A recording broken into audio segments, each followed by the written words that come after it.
가브리엘 번스타인은 자신의 판단 문제를 솔직하게 인정하며 그녀의 개인적인 경험을 통해 독자들과의 깊은 공감대를 형성합니다. 그녀는 정치적 의견뿐만 아니라 타인에 대한 사소한 판단 등 우리가 일상에서 흔히 겪는 다양한 상황들을 공유하며 이를 통해 우리도 자신의 판단을 돌아보게 합니다. 그녀는 2016년에 분열된 사회적 배경 속에서 이 책을 집필하게 된 계기를 진솔하게 이야기합니다.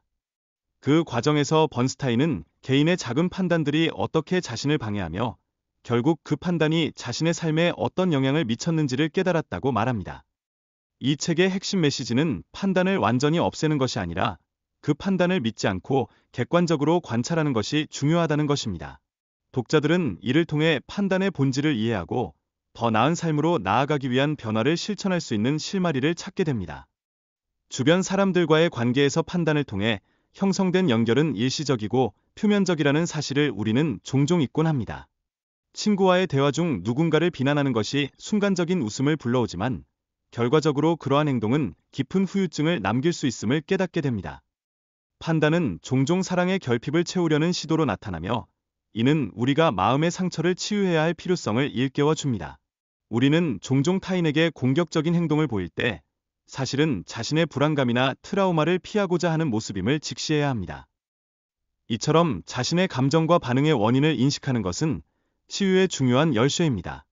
내면의 상처를 인식하고 그에 대한 적절한 반응을 관리하는 방법을 배우는 것이 필요하다는 메시지는 매우 강력합니다.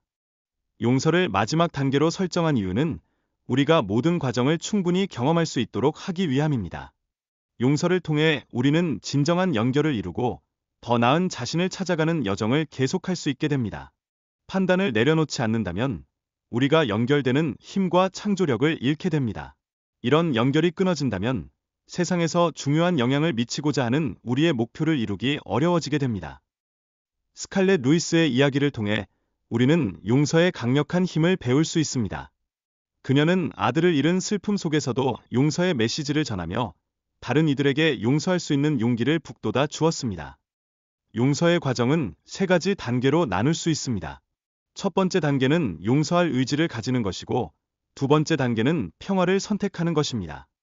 무엇보다도 세 번째 단계는 우리 자신의 내면의 지혜를 초대하는 것입니다. 이는 우리가 진정으로 용서하는 방법을 깨닫게 해주는 중요한 부분입니다. 또한 다른 사람들의 용서 이야기를 찾아보는 것도 큰 도움이 됩니다.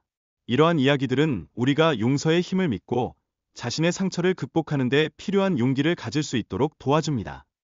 우리가 다른 사람들과의 여정에서 느끼는 외로움과 수치심은 매우 보편적인 경험입니다.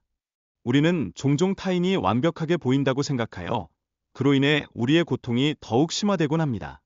완벽주의는 특히 여성들 사이에서 자주 나타나는 문제로 우리는 스스로를 비판하며 영적 실천에 대한 압박을 느낄 때가 많습니다.